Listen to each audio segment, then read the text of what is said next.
ജീവിതം എത്ര മനോഹരമാണോ അത്രയും നിഗൂഢവുമാണ്. എന്താഗ്രഹിക്കുന്നുവോ അതായിത്തീരും ജീവിതം.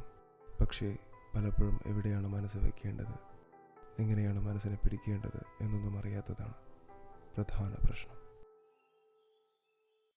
എടാ, നീ അത് വിട്ടേക്ക്. എടാ, അവളുടെ ഭാഗത്തുനിന്ന് ഒരു റെസ്പോൺസും ഇല്ല.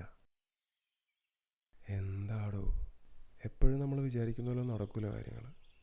നീ ഒന്ന് മനസ്സിലാക്ക. അവൾക്ക് അവരൊക്കെയാടാ വലുത്.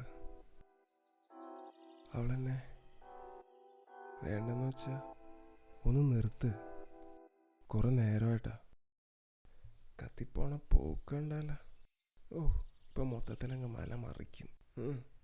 എന്നിട്ട് വന്നിരുന്നിട്ട് ഞെണിക്കൊണ്ടിരിക്കും. ബോധം വെച്ചല്ലേ? കൊള്ളാടാ, കൊള്ളാം. ഈ തിരിച്ചറിവ് വേണം കേട്ടാ. ഇതെപ്പോഴും വേണം കേട്ടാ. ഭാഗ്യം ആരും കാണുന്നില്ലെന്ന് തോന്നുന്നു.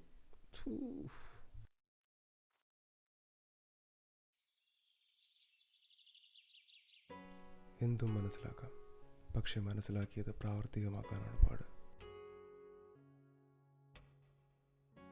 മനസ്സിനോട് പറയുന്ന കാര്യങ്ങൾ, അതെ, മനസ്സിൻ്റെ ഓരോ തട്ടുകൾ മറ്റൊന്നിനോട് പറയുന്ന കാര്യങ്ങൾ. ഇതിലേതാണ് ശരി?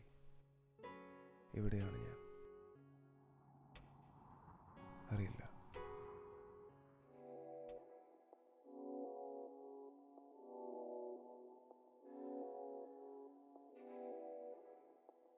ഞാനല്ലേ അവൻ, അവനല്ലേ ഞാൻ. എൻ്റെ ശരി അവനെ പറഞ്ഞ് മനസ്സിലാക്കാൻ ഞാൻ ശ്രമിക്കും. ചില സമയത്ത് അവൻ്റെ വാശികൾക്ക് കൂടി നിൽക്കാൻ എനിക്ക് പറ്റൂ. കാലം വരുത്തുന്ന മാറ്റങ്ങൾക്കായി കാത്തിരിക്കാം.